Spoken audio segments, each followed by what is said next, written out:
am. It's me, your favorite cousin, your favorite uncle, your favorite father, your favorite brother, your favorite nephew, your best friend's best friend. It's me, Dr. Larry, and welcome to Living For You, the YouTube channel. As I always say, this is a safe space, so for those of you who are constantly coming back to this place to engage me, to communicate with me, to learn and grow with me, I'd like to say thank you. Those of you who are new, remember to hit the subscribe button so that you know when I drop something, and go ahead and hit the notification bell because that tells you specifically you get notifications everything I do here on YouTube. And also go ahead and like and share the videos. I am Dr. Larry Smith, for those of you who do not know. I am a certified life and spiritual coach, amongst other different types of certification in the realm of coaching. So I am a professional coach, a professional life coach. My business is Live For You Coaching.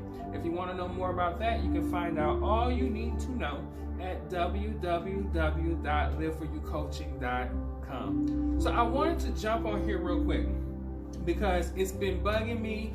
I've been getting messages about it. So I said, let me jump on this thing and do a life coaching perspective, or a life coach's perspective of the Wendy Williams movie. Now, we all saw the Wendy Williams movie. Now, first, let me give you my cinematic perspective, right? It was an okay movie. It was typical Lifetime, but I think they kind of rushed it, and I think that is true with a lot of the Lifetime movies. I saw the Salt and Pepper movie, I saw the Aaliyah movie, I saw the Whitney Houston movie, and what I've noticed with these Lifetime movies is they just kind of rush through them really quickly, tell as much of the story as they can get into that hour and 30-minute bracket, and then they move on. Unless it's a part 2, such and so forth. I think the new edition one was like a 2-parter or something like that. But that's generally how it goes. It's just rush it all, throw it all, and they miss out a whole lot. And that's kind of how I felt about this movie from a viewer's perspective, that it didn't seem like they really went into things in details. Like, for example, when they dealt with her drug addiction, which obviously was a big portion of her life, they just kind of ran through and said, oh, I just kicked the habit and I moved on cold turkey, never done it again. Which made me scratch my head like, okay, well, maybe she did. I don't know her life like that, but that's an interesting way to just wrap it up. Like, she fell in love, married Kevin, and boom, she was no longer addicted to drugs, or she made the choice not to use drugs anymore. So I thought that that was a very interesting thing. But anyway, so let's dive into it from a coaching perspective. Now, one thing I know is that there are things that are clear signs of someone who is dealing with some type of self-esteem and self-worth issue. And what it was clear from the very beginning, and I think this was intentional, but it was clear that Wendy Williams was dealing with some kind of self-worth, self-esteem, and even somewhat daddy issues going on a little there as well. And I think a lot of it had to do with her weight. They kind of honed in on the fact that she was a bigger kid, she was a little bit overweight, and her parents really nitpicked her a lot about that. Her mom made comments about her weight. Her dad said, you'd be a beautiful person or a beautiful girl if you didn't have so much weight on you. So her weight was really something that she dealt with. And we know that, and they did this in passing too, they kind of dealt with her dealing with bulimia, but then she was like, she couldn't do that. She was not one of those girls. It didn't work for her. And so she didn't do it. She quit doing it. But her weight obviously played a role in her self-esteem. And so she spent her life working to alter her look to what she felt was an ideal weight or something that looked better. Now, the interesting thing to me is Wendy, it seems, took it a long ways, like with the enhancements and the surgeries. She doesn't look like the pictures that she was a long time ago. She looks a little bit different, well, a lot of different than she looked. But, so obviously her weight and her appearance are something that impacts her even still to this day. Now, just as a little bit of a side note, before I watched the movie, I watched a documentary that she did also with Lifetime. Well, it was Lifetime or WeTV, but she did the documentary. And it was called A Mess, My Life a Mess, or something like that. And she pretty much cried the whole time. Like, you can tell that when they did the documentary, she was actually still very fresh off the issues with her relationship, just all kinds of things. She was in a very sensitive Cancerian energy in that documentary. But a lot of it kind of made sense when you see the movie. So anyway, she dealt with her weight, but she was very different. All right, she stood out in her family. She stood out in her neighborhood. She wasn't the girl who was just going to take her weight as something to hold her down. And so that kind of propelled her. She said, you know what? if I don't have the model figure, if I don't have the model face, I'm at least going to do something where where I'm noticed and I might not have to be seen. And so that's what kind of forteed her into radio. And then it just moved, and then it flipped right into her being in DC under Kathy Hughes and working at a radio station for a very part-time job. And that was her first foray into radio. Now, what I gathered, she didn't really care much for Kathy Hughes, and Kathy Hughes clearly didn't care much for her, because when she moved on, it was kind of like, bye, you're not worth it, and the way they did it in the movie. But like I said, this is being told from Wendy's perspective. So, and a lot of it is, she kind of threw little slight digs at certain people, whether it was her husband, whether it was an ex-husband, or whether it was another ex-husband, or whether it was Charlemagne the God, or even Kathy Hughes, amongst other people. So she went to a radio station when she quit her job. Well, when she lost her first job, she went to a radio station and she just waited. She wanted the position, and I can't remember who was her favorite DJ at the moment. I wrote this down, and I should have read this before I got here, but in transparency, I didn't. I kind of just jumped on. So anyway, she waited, and then eventually she got the chance to fill her position because she couldn't come to work, the DJ that she admired, and that was a big deal for her. Which, when she started going into her tabloids, because that was something she liked as a kid, the tabloids, she liked the stars and their lives, and she liked to talk about them. And so when she got in there, that's what she turned on, and she started talking about all the tabloids and all the celebrity gossip and all this stuff, doing what Wendy typically has done over the years. The guy was like, that's great. We've never had anything like that. It was exciting to him. He gave her a full-time job in her own show. And so she started doing that. And that was her thing. That was how she managed. Now, like I said, at this whole time, she's dealing with drugs. This whole time, she's dealing with these weight issues and these insecurities and whatnot. And there was a kind of, I guess it was something she had never said publicly, but she was actually sexually assaulted by a famous singer. Yeah.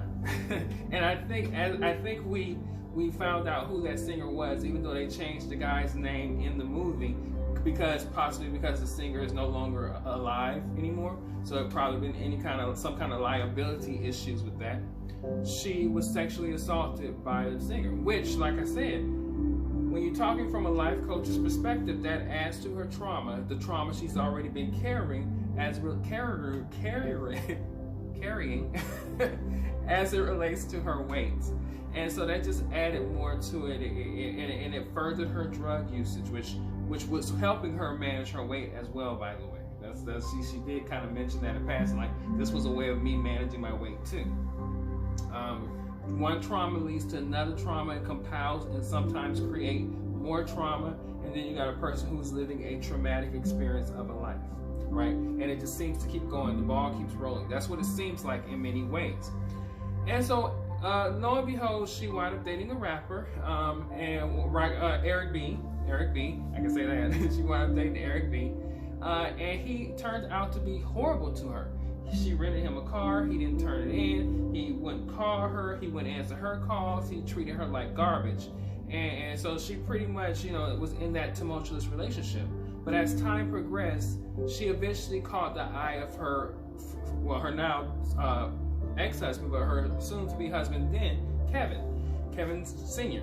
And he liked her, he fell in love with her, he appreciated her. He even kind of dealt with her drug problem. Like, she was on drugs when she met him, and he just kind of took her and kind of loved her through all of that.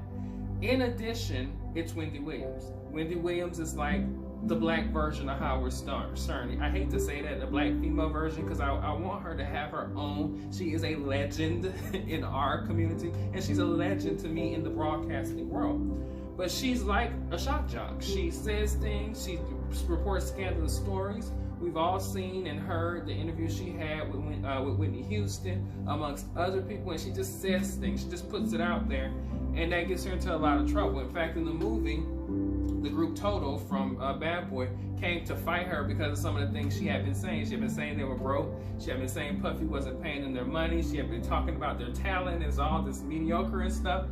And so they came to fight her, and Kevin jumped into her defense. He actually got them to leave and kind of, used his muscle and his personality to get them to leave.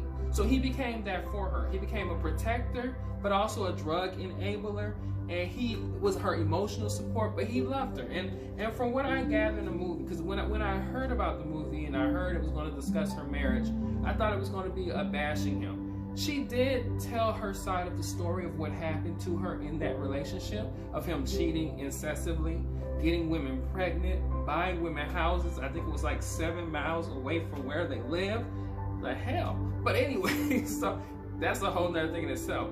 But she still talked about him as though she loved him, and she will always love him because he was there for her in the good and the bad, protecting her, making sure she was okay. And he even said that when she found out, every time he cheated and she found out, she confronted him. And so one time when she confronted him, I think they were standing by the car, he said, I protect you. He said, there's a lot of people who want to come out and get you and take and beat you and hurt you because of what you do, not to mention the drugs. So I've been there to protect your image, and I've been there to protect you physically from being assaulted from all kinds of people.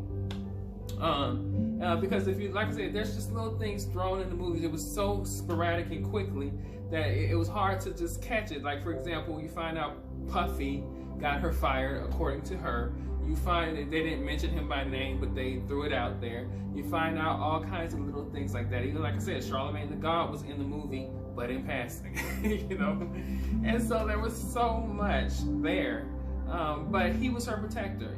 But what I see from a coach's perspective is Wendy Williams was a woman who had never really come into herself as a child because who she was, she didn't like. And her parents only made that worse by furthering her body issues and her anxiety about her weight. She turned to drugs, which doesn't help the situation because that just exacerbates all types of emotional and chemical imbalances in your body, which led to other things. And then on top of that, she gets into these relationships like with Eric B. and her husband Kevin, in which the men don't have enough respect for her as a woman and as a person. When you couple all of that on top of her having several problems having kids, miscarriages, stillborn, other things, there's some deep trauma and wounds within Wendy Williams. Now, when you watch the show, you don't see all those things. It's almost like she doesn't project everything and tell everybody her business. In fact, I feel like the movie was not fully disclosed. Like, I feel like she chose what she wanted us to know, but there's so much that we possibly should know or could know if she was just full disclosure. So for somebody who makes a living off diving into the lives of celebrities, I was actually quite shocked that Wendy wasn't so forthright with all of her information. But nevertheless, we get the sense that she has dealt with, she probably still continues to deal with traumas. And her way of doing it is just act like it's all good. Just walk in and smile and turn on and go. And as a coach, that is an unhealthy way to do things. After she had gotten sexually assaulted, for example, by the singer, she just went on. She just turned on, went to work and worked. So it's like she has this personality in which she doesn't really deal with the trauma. And from a coaching perspective, that is not a good thing. You have got to deal with your trauma. If you don't deal with it, it'll deal with you. If you don't address it, it is going to address you. So at some point, it is going to confront you, and you're going to have to deal with the trauma. And I think Wendy's life during this last divorce from Kevin, I think all of it was just a lot on her at once. And then she got sick. She had fainted. She found out she had Graves' disease. She had thyroid issues. All kinds of stuff. She had started drinking again. They even put her in rehab, even in the movie, or some kind of like assisted living for people with a drinking problem, rehab. But anyway, she colored it up. But either way, like I said, her way of dealing with trauma is not to deal with trauma. And that was so interesting to me because, like I said, she's such a person who confronts other people's stuff, but her own stuff she doesn't confront. And I thought that was kind of interesting as a coach. But nevertheless, like I said, I watched the documentary. connected to the movie, and from what I see is she's still dealing with her trauma. She's still, it comes up and it brings emotions. She's still in the midst of her trauma is present for her, even though it's in the past. Because whenever she starts talking about her husband, whenever she starts talking about her weight, whenever she starts talking about her family and certain things, she cries, like automatically. Either she's very, very sensitive, which I believe that's part of the case too, but she's also still healing from her trauma that she never addressed. And so I think it's a good thing to say at this point as a coach that if there's something that needs to be addressed, address it. Don't tuck it. Don't keep going. Don't try to ignore it. Deal with it. Because like I said, if you don't deal with your drama and your trauma is going to deal with you. So with that said, as a life coach, I offer my services. You can go to www.liveforyoucoaching. You can sign up for a coaching class.